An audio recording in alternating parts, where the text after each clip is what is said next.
बिस्मिल्लाहिर्रहमानिर्रहीम, अस्सलाम वालेकुम। मैं असदुल्ला खान हूँ। इस वीडियो में हम तीन चीज़ों पर बात करेंगे।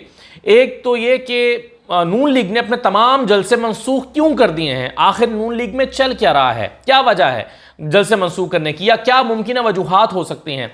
एक तो हम इस पर बात करेंगे। दूसरा, मौलाना फजल रहमान के खिलाफ नून लीग ने एक स्टेटमेंट दी और जवाब में मौलाना फजल रहमान ने नून लीग के खिलाफ बयान शुरू कर दिए हैं और उनकी पूरी की पूरी हिकमत अमली को ही तनकीद का निशाना बना डाला है। इस पर हम बात करते हैं। और तीसरा ये कि एक बड़ी सियासी जमात पाकिस्तान की, उसने ये दरख्वास्त दी है इलेक्शन कमीशन को कि बल्ले का निशान तहरीक इंसाफ से वापस लेके हमें दिया जाए, हम हैं असल में इस बल्ले के निशान के हकदार। इस पर भी बात करते हैं। इन तीनों चीज़ों पर हम बात करेंगे, लेकिन पहले मैं आपसे दरख्वास्त करूंगा कि जिन लोगों ने अभी तक सब्सक्राइब नहीं किया चैनल को, सब्सक्राइब कर लें और बेल आइकन का जो बेल आइकॉन है बेसिकली उसको क्लिक कर लें, तो उससे आपको नोटिफिकेशन मिलता रहेगा। तो अब आ जाइए ज़रा तफसील पे। इसमें मैं तो तीनों चीज़ों पर बात करूँ। देखिए, बेसिकली कल फैसला हुआ नून लीग का। नून लीग ने फैसला किया कि हम अपने तमाम जलसे अब मनसूख कर देते हैं और फोकस करते हैं सारा 21 अक्टूबर पर, जब नवाज शरीफ साहब ने मीनार पाकिस्तान आना है। आखिर ये फैसला क्यों हुआ है? वाज़ेह रहे कि ये फैसला उन दो जलसों के बाद हुआ है, एक शाहदरा के जलसे के बाद, दूसरा ठोकर न्याज बेग के जलसे के बाद। शाहदरा का जलसा तो खैर बिल्कुल ही फ्लॉप था, उसमें तो कुछ था ही नहीं। और जो ठोकर न्याज बेग का जलसा था उसमें भी मैं मुसलसल 4 दिन से, आपको 3 दिन से रोज़ाना उसकी वीडियोस दिखा रहा हूँ। एक बंदा कह रहा है मैं तो सिर्फ रोटी खाने आया हूँ, मैंने तो वोट तहरीक इंसाफ को डालना है। दूसरा जो है वो उसकी जो फुटेजेस आ रही थी, उसकी जो वीडियोस सामने आ रही हैं, उससे भी पता चल रहा है कि वो एक वलीमा टाइप उन्होंने कर दिया। बल्कि ये तो अब इस जलसे पर तो इतनी सुबकी का सामना नून लीग को करना पड़ा है कि हर बंदा ये कह रहा है कि नून लीग ने एक वलीमा प्रोग्राम किया। जी, वलीमा प्रोग्राम किया। तो इस सुबकी के बाद जहाँ इतने पैसे भी खर्च हो गए और उसके बाद जो है वो इस तरह की बदनामी मोल लेना पड़ी है, तो मेरा ख्याल है कि 3 बुनियादी या 4 मेरे ख्याल में बुनियादी वजूहात हो सकती हैं जिसकी वजह से ये फैसला किया गया होगा। नंबर एक तो जाहिर है इन छोटे छोटे जलसों पे प्रॉपर खर्च आ रहा है। अब ATMs तो वही होती हैं जो होती हैं, यानी सैफुल मुल्क खोकर साहब, फैसल खोकर, यही लोग करेंगे जलसा। और इन्होंने ही जो यहाँ का मीनार पाकिस्तान का खर्च है तकरीबन इन्होंने ही उठाना है। अब ख्वाजा साद रफ़ीक या एहसन इकबाल साहब या और लोग जो हैं वो तो इसका खर्चा उठाने से रहे। तो जिन्होंने खर्चा उठाना है 21 अक्टूबर का, उन पर ये करोड़ों रुपया हर जलसे पर जो खर्च आता है वो इजाफी बोझ डाल दिया जाए, तो ये नामुनासिब सी बात है। तो एक तो मेरा ख्याल है कि नून लीग ने यह फैसला किया होगा कि भाई फजूल के पैसे ज़ाया करने की ज़रूरत नहीं है, यही पैसे 21 अक्टूबर के जलसे पर खर्च किए जाएँ। तो एक तो काफ़ी रिसोर्सेज खर्च हो रहे थे उसके ऊपर, मेरा ख्याल है उससे बचने के लिए ये किया गया। दूसरा, जाहिर है इसके लिए सारी एनर्जीज जो हैं वो एक जलसे पे लग जाती हैं। जब आप शादरा करते हैं तो सारे लोग आपकी जिम्मेदारियां बन जाती है कि जी बंदे इकट्ठे करके लाओ, शेखुपुरा वालों को भी लाओ, लाहौर वालों को भी लाओ, उकाड़े वालों को भी लेकर आओ, तो एनर्जीज सारी उसके ऊपर लग जाती हैं। तो अगर एनर्जीज, कारकुन तो वही हैं जो आने हैं चंद एक, अब वो एनर्जीज अगर आज खर्च हो गई तो फिर 21 अक्टूबर को क्या होगा? फिर वो एनर्जीज कहाँ से इन लोगों के अंदर लेकर आएंगे? चले मैनेजमेंट तो हो जाएगी, पैसे भी खर्च हो जाएंगे, सब कुछ हो जाएगा, तो कैसे वो सारे लोग दोबारा कैसे लाए जाएंगे जो पहले हो गए? यानी तीसरी बात यही है कि बार बार लोगों को जमा करना आसान नहीं होता, बार बार लोगों को जमा करना मुश्किल होता है। आप एक मरतबा फ़र्ज़ करिए आप फैसलाबाद से लाते हैं तो एक मरतबा फैसलाबाद से ले आएंगे, वही लोग दोबारा नहीं आएंगे 21 अक्टूबर को। सोचेंगे अभी तो हम गए थे ठोकर न्याज बेग के जलसे में या गुलशन रावी के जलसे में, तो गुलशन रावी का जलसा फिर अब मनसूख कर दिया गया है, वो जलसा नहीं हो रहा। और सबसे अहम वजह मेरे ख्याल में, चौथी और अहम वजह यह हो सकती है कि नून लीग का इन छोटे छोटे जलसों की वजह से बहुत मजाक बन रहा था और लग रहा था कि ये तो 21 अक्टूबर को कुछ भी नहीं कर सकते। तो नून लीग ने यह फैसला किया है कि बेहतर यह है कि हम अपना मजाक बनवाएं, पैसे भी खर्च करें, एनर्जीज भी खर्च करें, लोगों को इकट्ठा करके लेकर भी आएँ, खाना भी खिलाएं और वलीमे का एहतमाम भी करें। और इसके बावजूद अगर उसका नेगेटिव इंपैक्ट आ रहा है तो फिर जलसा करने का फ़ायदा क्या है? इसलिए अपनी फेस सेविंग की है नून लीग ने और अपनी फेस सेविंग करते हुए ऐलान किया है कि जी हम अब सारी तवज्जो 21 अक्टूबर के लिए है, इसलिए हम जलसा नहीं कर रहे।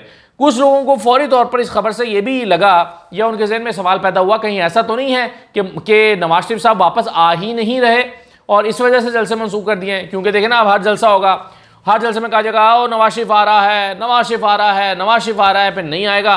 तो फिर वो लोग जो जलसे में मौजूद होंगे, जिन इलाकों में जलसा होगा, वो पूछेंगे भाई कहाँ चला गया? तो इस खबर से फौरी तौर पर तासुर यह गया है कि शायद नवाज शरीफ साहब नहीं आ रहे या उनका आना हतमी अभी नहीं है, इसलिए ये फैसला किया गया है। लेकिन मेरा ख्याल है कि अभी शायद ऐसी बात नहीं है। अभी तक नून लीग का ये प्लान है कि उन्होंने वापस आना है नवाज शरीफ साहब ने, लेकिन कल को क्या हो मैं कह नहीं सकता, लेकिन अभी तक तो वो अब आने का इरादा किए बैठे हैं। तो इन वजूहात के बिना पर मुझे लग रहा है कि नून लीग ने ये सारे जलसे मनसूख कर दिए हैं, और इसमें सबसे बड़ी और तगड़ी वजह वही है कि उनका मजाक बन रहा है और वो समझ रहे हैं कि ये जलसे उल्टा काउंटर प्रोडक्टिव हो रहे हैं, फ़ायदा देने की बजाय उल्टा नुकसान कर रहे हैं, इसीलिए ये फैसला किया गया है।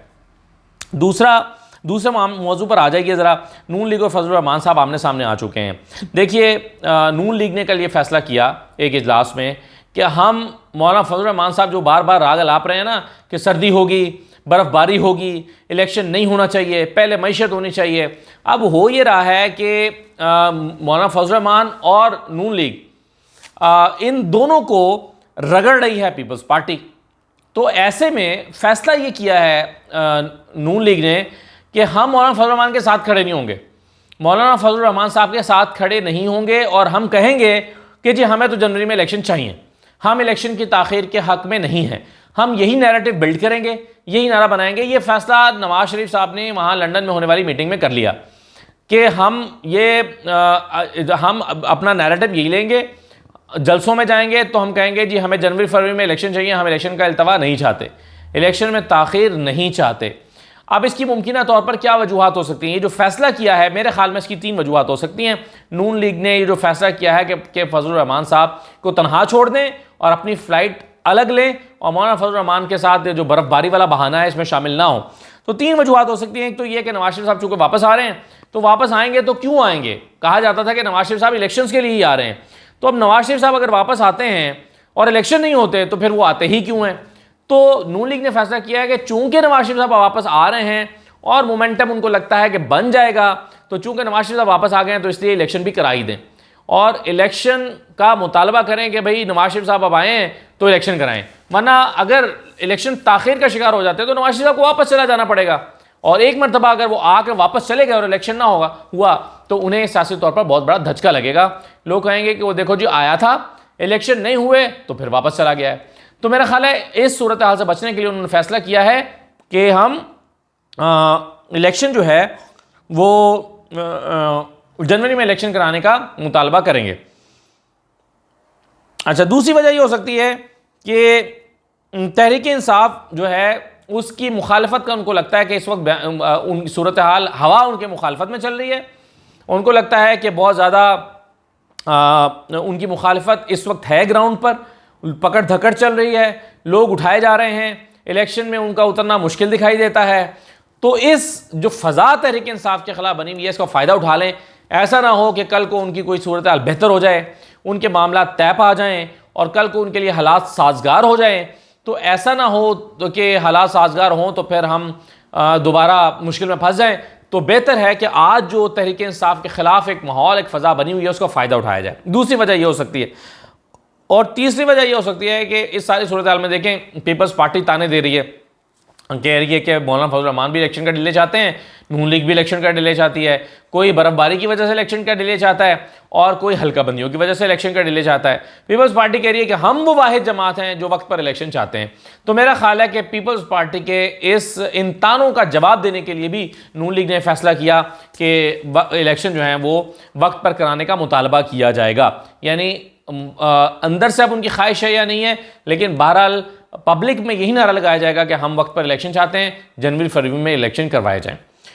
जवाब में मौलाना फजलुर रहमान साहब ने जब ये देखा कि मुझ पर डायरेक्ट नून लीग ने हमला कर दिया है और कह रहे हैं कि हम इनके बर्फबारी वाले बयानिया के साथ नहीं जाएंगे, तो उस पर फिर मौलाना फजलुर रहमान साहब ने भी जवाबी हमले शुरू कर दिए। मतलब उन्होंने कहा है कि जी अब नया बयानिया बनाया जा रहा है कि अब नवाज शरीफ आएगा तो खुशहाली आएगी।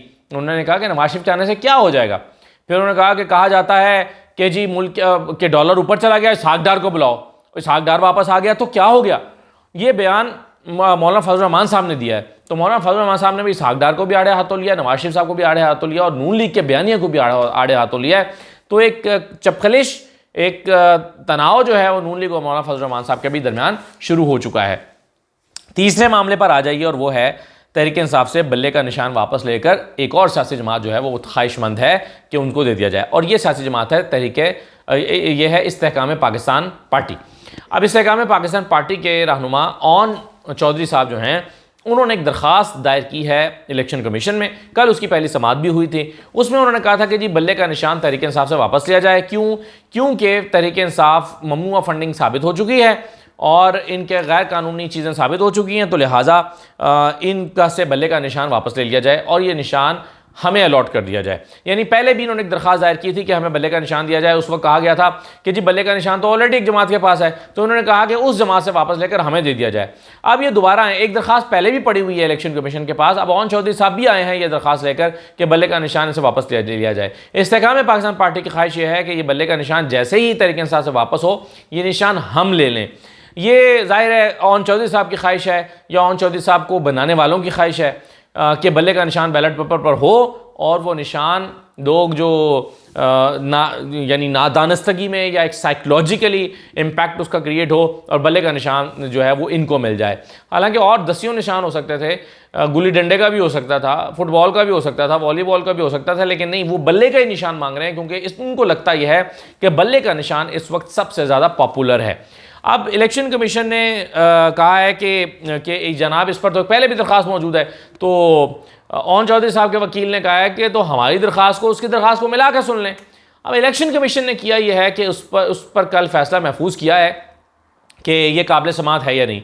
अगर वो इस नतीजे पर पहुँचते हैं कि हाँ ये काबिल समाअत है और हाँ ये फ़ैसला वापस ले लेना, इनका निशान वापस ले लेना चाहिए, तो फिर वो ये करेंगे कि तहरीक इंसाफ को नोटिस जारी कर देंगे और कहेंगे जनाब आइए आकर डिफेंड करें, आपसे आपका बल्ले का निशान वापस लिया जा रहा है। तो ये बुनियादी तौर पर सिर्फ एक ऐसा नहीं है कि सिर्फ एक दरख्वास्त है ओन चौधरी साहब की। बज़ाहिर ये लगता है कि एक मंसूबा है, ये दरख्वास्त नहीं है, एक मंसूबा है और सिर्फ इस्तेहकाम पाकिस्तान का मंसूबा नहीं है, उन तमाम सियासी कुव्वतों या गैर सियासी कुव्वतों का भी मंसूबा है जो चाहते हैं कि बल्ले का निशान जो मुखालिफिन के लिए खौफ की अलामत बन चुका है, उस खौफ की अलामत को ख़त्म किया जाए। यानी बल्ले के निशान से भी खौफज़दा हैं इमरान खान के सियासी मुखालिफ और वो चाहते हैं कि ये निशान उनका ना रहे और वो जो पॉपुलैरिटी है इस निशान की उससे हम फ़ायदा उठा लें। यानी पकी पकाई खीर खाने की ख्वाहिशमंद हैं इस्तेहकाम पाकिस्तान पार्टी। तो अब देखिए कि इलेक्शन कमीशन इस पर क्या फ़ैसला करता है। अभी पहले तो ये फ़ैसला होगा कि ये दरख्वास्त काबिल समाअत है या नहीं। अगर काबिल समाअत होने का फ़ैसला करता है फिर तहरीक इंसाफ को बुलाया जाएगा, सुना जाएगा और उसके बाद फिर फैसला होगा कि बल्ले का निशान किसका हक़ है, क्या इमरान खान का या जहांगीर तरीन का। इजाज़त दीजिए, अल्लाह हाफ़िज़।